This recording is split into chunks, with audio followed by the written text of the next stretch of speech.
ఇటీవల మాకు paper semester final exam పేపర్లు ఎక్కడో లీక్ అవుతున్నాయని అనుమానం రావడంతో ఒక డీటెయిల్డ్ దర్యాప్తు టీం వేసాం.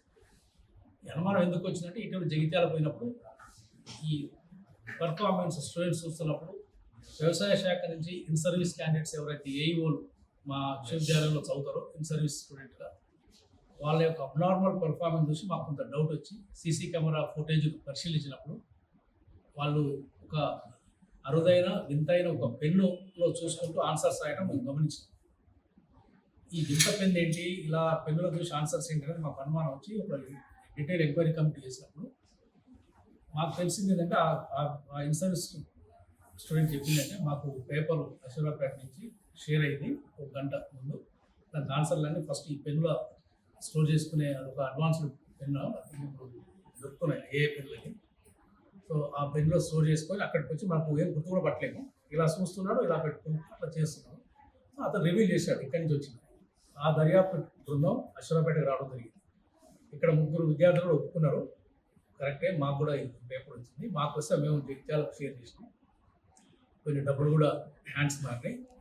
ఇదంతా మాకు ఎక్కడ వచ్చిందంటే దీనికి కారణం అంతా వరంగల్ అని చెప్పారు. వరంగల్లో ఒక స్టూడెంట్ పేరు చెప్తే అక్కడికి పోయినాం. మా టీం పోయినప్పుడు అక్కడ ఆ విద్యార్థి కూడా పూర్తిగా ఒప్పుకోలేదు, కొన్ని ఒప్పుకున్నది నాకు కరెక్టే, నేను ఇక్కడ పనిచేస్తున్న ఒక పర్మనెంట్ క్లర్క్ సహకారంతో ఆ క్లర్క్ ఫోటోలు తీసి నాకు పంపిస్తున్నాను, నేను మిగతా కాలేజీలందరికీ అలా బ్యాచ్ వరకే 3rd ఇయర్ స్టూడెంట్స్ వరకే ఇన్ సర్వీస్ వాళ్ళ వరకే అది కూడా పంపించి దానికి ఇంటర్న్గా మనీ ట్రాన్సాక్షన్ అంతా ఆ అకౌంట్ గూగుల్ పే ద్వారానే ఫోన్ కూడా మేము హ్యాండ్ ఓవర్ చేసుకున్నాం, గూగుల్ పే ట్రాన్సాక్షన్ అంతా కూడా మేము తీసుకున్నాం. సో ఆ ఆధారంగా సిరిసిల్ల పాలెం అన్ని కాలేజీలు కూడా పంపించాం. దాన్ని బేస్ చేసుకొని వెంటనే ఇది చాలా ప్రమాదకరం. ఒకవైపు నుంచి మన విద్యకు ఎంతో ప్రాముఖ్యత ఇస్తున్నాం, అందులో వ్యవసాయ విద్య చాలా కీలకం. సో వ్యవసాయ శాఖలో ఏఈఓగా పనిచేస్తున్నాం అంటే వాళ్ళు అగ్రికల్చర్ పాలిటెక్నిక్స్ చదివి ఏఈఓ వస్తారు. వాళ్ళకి ప్రమోషన్ రావాలి అంటే ప్రభుత్వం 4 ఏళ్ళు జీతం ఇచ్చి సుమారుగా 50 నెలలు అంటే ఒక్కొక్క 30 నుంచి 40 లక్షల జీతం ఇచ్చి మానవ విశ్వవిద్యాలయంలో చదివిపిస్తూ ఒక్క విద్యార్థి చదవడానికి మన విశ్వవిద్యాలయం ఖర్చు 50 లక్షలు. ఈ కాలేజీ కాదు ఏ కాలేజీలో ఒక్క బిఎస్సీ అగ్రికల్చర్ విద్యార్థిని ఫస్ట్ ఇయర్ నుంచి 4th ఇయర్ వరకు మనం చదువు చెప్పడానికి జీతభత్యాలు మెయింటెనెన్స్ అంతా తీసుకుంటే 50 లక్షలు.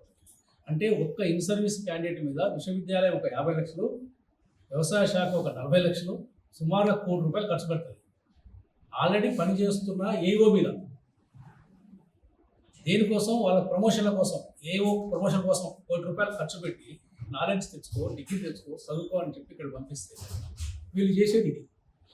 సో కాబట్టి ఇది మేము చాలా తీవ్రంగా పరిగణించినాం. ఇమీడియట్గా ఆ 35 మందిని యూనివర్సిటీలో అడ్మిషన్స్ క్యాన్సిల్ చేసి వ్యవసాయ శాఖ రిపాట్రియేషన్, వ్యవసాయ శాఖ వారి మీద ఎలాంటి చర్యలు తీసుకుంటో మనం వేచి చూడాలి, ఇక్కడ మా పరిధిలో ఉండదు. సో ఇది ఎప్పటి నుంచి నడుస్తున్నది, ఇంకా దీని వెనకాల అసలు ఏమున్నది, ఇంకా డీటెయిల్డ్ సోర్సెస్ ఏంటి, దీన్ని మొత్తం కూపి లాగడానికి ఈ దర్యాప్తు ఇంకా మేము డీటెయిల్ చేస్తాం. అవసరం వస్తే సైబర్ క్రైమ్ సహకారంగా తీసుకుంటాం, కాలనీస్ తీసుకుంటాం. అసలు ఈ 3rd ఇయర్ వరకే ఉందా? ఈ 3rd ఇయర్ బ్యాచ్ పోయిన సంవత్సరం 2nd ఇయర్లో ఉన్నారు, వాళ్ళు 2nd ఇయర్లో కూడా ఇదే పని చేశారా? ఇప్పుడు 2nd ఇయర్లో ఉన్నారు కొంతమంది 4th ఇయర్లో ఉన్నారు, మరి వాళ్ళు కూడా ఇలా చేస్తున్నారా తెలియదు. ఇంకా ఇప్పుడు దొరికింది మాత్రం ఇంతవరకే, కానీ మేము మాత్రం పూర్తి స్థాయి విచారణ చేస్తాం. అవసరం వస్తే సైబర్ క్రైమ్ సహకారంగా తీసుకుంటాం, ఎట్టి పరిస్థితుల్లో వదిలేది లేదు. రాష్ట్ర ముఖ్యమంత్రి గారు ఒకవైపు ఎడ్యుకేషన్ ప్రాధాన్యత, నాణ్యత, నాణ్యమైన మానవ వనరులు మనం ఇన్వెస్ట్మెంట్ చేయాలి, ఒక నాణ్యమైన మానవ వనరులు ఉంటేనే అభివృద్ధిని మనం ఇంత ప్రాధాన్యత ఇస్తున్న ఈ నేపథ్యంలో ఇలాంటి చర్యలు మేము ఎట్టి పరిస్థితుల్లో ఉపేక్షించాం. దీని మీద ఎలాంటి కఠినమైన చర్యలకైనా మేము సిద్ధంగా ఉంటాం. దీని వెనక ఎంత పెద్దవాళ్ళు ఉన్నారో వదిలిపెట్టాం. అసలైన తొలి వెలుగు. ఫాలో వాట్సాప్ @తొలి వెలుగు official.